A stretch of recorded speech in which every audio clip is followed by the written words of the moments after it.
Thing I talk அக்கா, take care. Okay okay, நான் highlight பண்ணி வைக்கிறேன், அப்புறமா பாருங்க. எங்க மாண்டராஜன் பதிலே காணும்.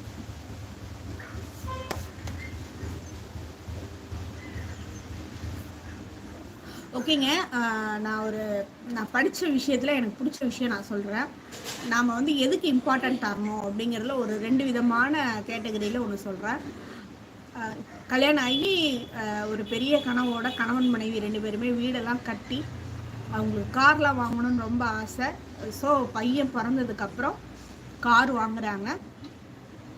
அந்த பையனும் நல்லா க்ரோ அப் ஆயிடும். அந்த கார்லாம் வந்து ட்ரீம் அப்படிங்கிறதுனால ரொம்ப கனவோட வந்து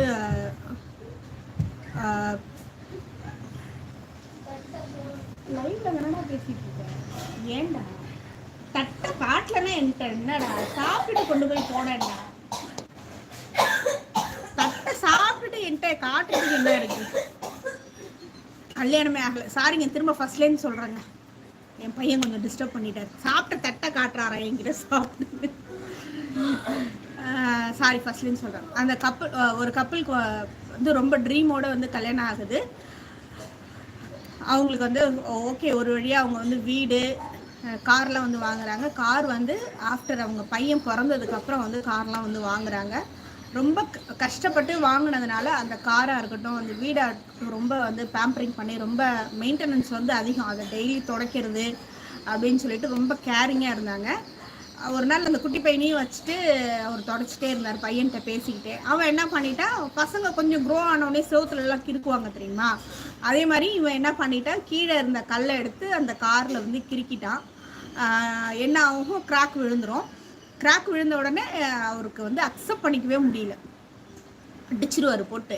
புது காரை வந்து இப்படி பண்ணிட்டியே, நான் வந்து பொத்தி வச்ச காரை வந்து இப்படி பண்ணிட்டேன்னு போட்டு பையனை அடிச்சிட்டாரு. அதில் வந்து அவனுக்கு வந்து கை வந்து அந்த விரல் வந்து கொஞ்சம் ஃப்ராக்சர் ஆகிடுச்சு. இம்மீடியட்டாக வந்து ஹாஸ்பிட்டல் தூக்கிட்டு போகிறாங்க. தூக்கிட்டு போயிட்டு அவனுக்கு வந்து ட்ரீட்மெண்ட்லாம் பண்ணிவிட்டு அதுக்கப்புறம் வந்து வீட்டில் அழைச்சிட்டு வராங்க. அழைச்சிட்டு வந்து திரும்ப வந்து மறுநாள் துடைக்கிறாரு. துடைக்கும்போது தான் அந்த கிராக்கில் அவன் என்ன கிறுக்கியிருக்கான் அப்படின்னா, ஐ லவ் டேட் அப்படின்னு சொல்லி அவன் கிறுக்கியிருந்தான். ஸோ எப்போவுமே வந்து நம்ம எதுக்கு நம்ம இம்பார்ட்டன்ட் கொடுக்கணும் அப்படிங்கிறத வந்து இது சொல்லும். பையன் வந்து ஐ லவ் டேடுன்னு சொல்லிட்டு தான் எழுதிப்பான். அவர் வந்து அந்த பொருளை தான் ஃபோக்கஸ் பண்ணார் ஒழிஞ்சு பையனை அதை வந்து நம்ம ஒரு பெயிண்டிங்கோ ஒரு சின்ன கொஞ்சம் செலவு பண்ணோம்னா சரி பண்ணியிருக்கலாம். ஆனால் அந்த பையனுக்கு ஃப்ராக்சர் வரைக்கும் போயிருக்கோம். ஸோ நம்ம எப்போவுமே வந்து பாசத்துக்கு அன்புக்கு வந்து இம்பார்ட்டன்ட் கொடுக்கணும்.